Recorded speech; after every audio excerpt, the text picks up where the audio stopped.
U.S. Secretary of State Antony Blinken is visiting Niger on the second leg of a brief tour of African nation. It's the first time any of America's top diplomats have visited the country. He's expected to announce more U.S. support for Niger's fight against an Islamist insurgency that's forced millions of people from their homes in the Sahel. The United States has been losing influence in Africa to China and Russia. And Mr. Blinken's trip, which also saw him visit Ethiopia on Wednesday, is an attempt by Washington to re-engage with the continent. And for the first time, U.S. military forces have joined West African countries in counter-terrorism exercises in Ghana, aimed at improving coastal security against the rising problem of piracy and containing the spread of Islamist insurgency in the region. America and its Western allies are concerned that countries like Mali are now relying on up to 2,000 Russian mercenaries hired from the Wagner Group to fight militant extremists in the Sahel region, with reports of increased killings of civilians. No one person, no one country can solve it by themselves. It really comes to synchronizing or bringing everybody together to help solve that collective problem going forward. It's teaching countries in the regions that they can reach across the borders and talk to their next door neighbors and help solve the common problem together. It's listening to the people. It's listening to our partners and what their needs are. I think that continuation of that theme is going to be very beneficial to the United States, I believe.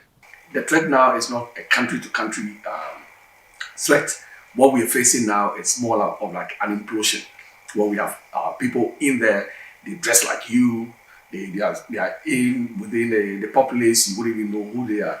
So now our training has moved from conventional warfare to try to teach our guys unconventional warfare, such as searching of rooms, searching of houses, conducting raids, conducting hostage rescue, and all that. So the threat has made even the armed force evolve and change some of the things that we do. Well, for more on Antony Blinken's visit to Niger and those U.S. counter-terrorism drills in West Africa, let's speak to John Offei Ansah. He's the editor and publisher of Africa Briefing, and he joins me now from London. Good to see you, John. Let's start with what clearly is a historic visit by Antony Blinken to Niger in West Africa. Increasingly, the U.S. wanting to partner with Niger in the Sahel, having seen what's happened with coups in Mali and Burkina Faso there. So, a significant visit. Yeah, it is quite a significant visit, as you put it, yes. Because Niger, number one, is among the countries in the Sahel battling Islamic, jihadist insurgencies. And again, Niger, the president, Mohamed Bazoum, right, is one president who, spoke against the coups in Burkina Faso and Mali, and again spoke against, the Mali's engagement of the so-called Wagner mercenaries, in that country, in Mali. Okay, and again, the U.S. likely because, look, he seems to be quite democratic. I mean, he doesn't take any unilateral decisions, especially on security, right? Anything, he consults the parliament, and takes a concerted action or concerted, a concerted decision when it comes to security. So this actually has endeared him to, the West, especially the U.S. And also, we mustn't forget this very small matter of Niger's huge uranium deposits. I mean, it has about 5% of the global uranium deposits. So that also is a small matter that we mustn't discount.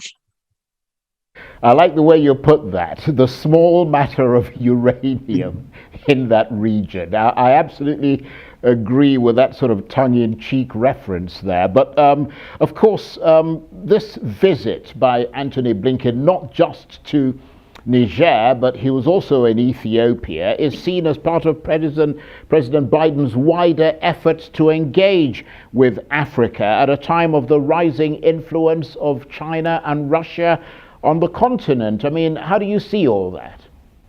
Yes, I mean, look, the U.S. feels, can I say, threatened, by, the China and Russia's influence, in Africa. Okay, and look, this is since the beginning of the year we've had a high-profile, visits by senior U.S. officials. The latest was by the First Lady herself, Dr. Joe Biden, and I think next week or so, the Vice President Kamala Harris is going to visit Ghana and Zambia and other countries. So, I mean, it's quite welcome. It's quite refreshing that this particular U.S. administration, Biden administration, is, making steps, taking concrete steps to engage Africa, unlike, his predecessor,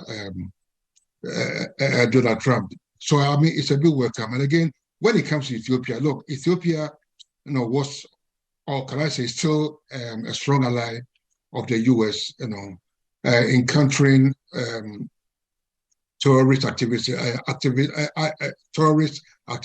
the Horn of Africa, and that's closeness. That's a close ally.